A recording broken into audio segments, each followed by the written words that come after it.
Professor Chakravorty is heading to the Museum of Chinese Foreign Policy, which now has an exhibit focusing on China's relations with the USSR from 1949 to the 2000s. She's doing so to prepare for her speech at an event discussing the Sino-Soviet relationship and its impact on the Cold War. Hi. Hello. Welcome to the Museum of China's Foreign Policy. I understand you are here to visit the exhibition focusing on China's relationship with USSR from the 1949 to 2000s.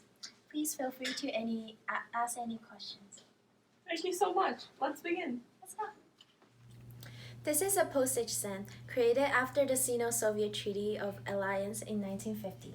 After the CCP had won the Civil War, Mao was invited to visit Moscow in 1950. This trip produced the Sino-Soviet Treaty of Alliance. This is the first treaty between USSR and China.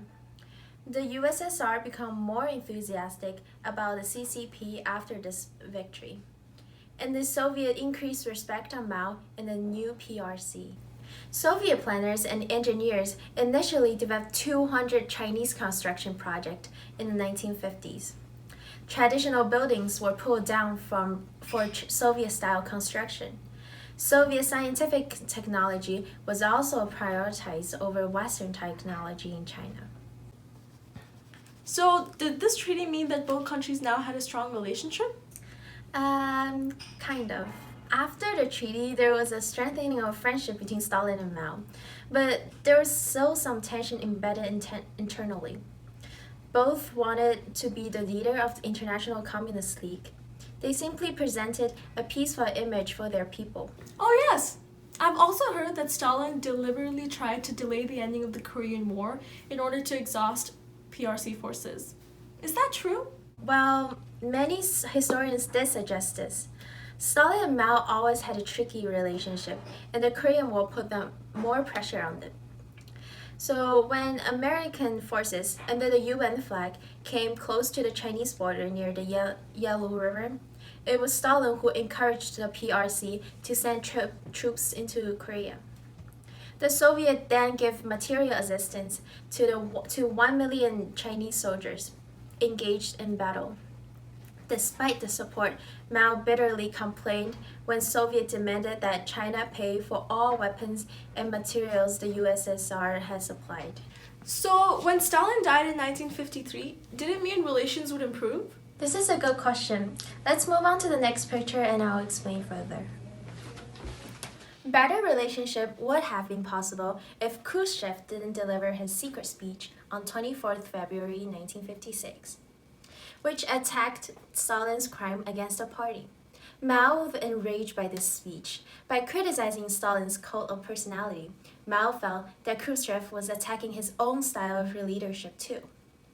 Moreover, Khrushchev's doctrine of peaceful coexistence with the West implied that global revolution could be achieved by means other than armed struggle. Mao and the PRC considered these issues a clear departure from Marxist doctrine and evidence that the Soviet Union was now dominated by revisionists. How interesting! I had no idea how different Mao and Khrushchev were. So were there any other factors that increased their hostility besides their disagreement on ideology? Actually, there were a lot of other factors that contributed to the Soviet-Sino split. For example, in 1959, the Soviet caused rapid industrial change aspect of the Great Leap Forward, faulty in design and erroneous in practice. Mao was furious at this criticism. That must be why Mao was determined to strike back at the USSR for undermining the PRC's position in the eyes of the international communist community. He would back any communist country that dissented from Moscow's lead. That's exactly what happened in Albania. Oh yes! I studied the history of Albania in college, and I remember learning about the PRC helping the government. Oh, that's very cool. If you don't mind, could you tell me more about it? In 1961, after Khrushchev's secret speech, which attacked the Albanian regime for Stalinist doctrines and backward ways, the USSR stopped all aid to Albania. As you mentioned, China had interpreted this speech as an attack on their system as well. So, soon after, the PRC offered to replace Soviet money and technical assistance given to Albania. How fascinating! This conflict over Albania must have led to the final severance of diplomatic relationship between Soviet and Chinese communists. After more than 10 years of growing hostility. Thank you so much for sharing. So, after so many conflicts, how do Russia and China still maintain a good relationship today? Well, after Mikhail Gorbachev assuming the Soviet leadership in 1985 and Deng Xiaoping's leading the PRC, there was, for the first time in over 20 years, the real chance of improving relation between the two communist superpowers. In 1986, the new trade agreement were drawn up and procedures for full diplomatic relationship was stored.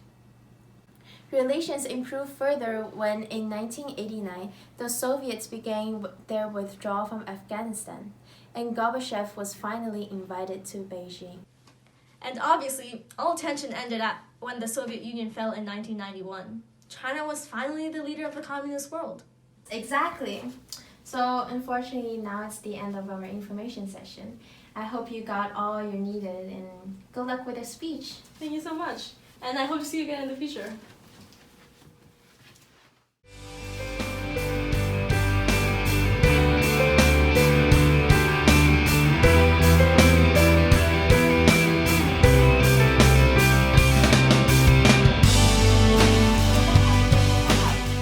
So, the US had seen the Sino-Soviet Treaty of Friendship as a loss of China to the USSR in the Cold War.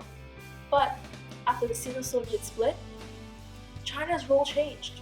It was no longer an ally of the USSR, but now a rival. And this fundamentally changed the nature of the Cold War, which now no longer was a binary war, but a triangular contest.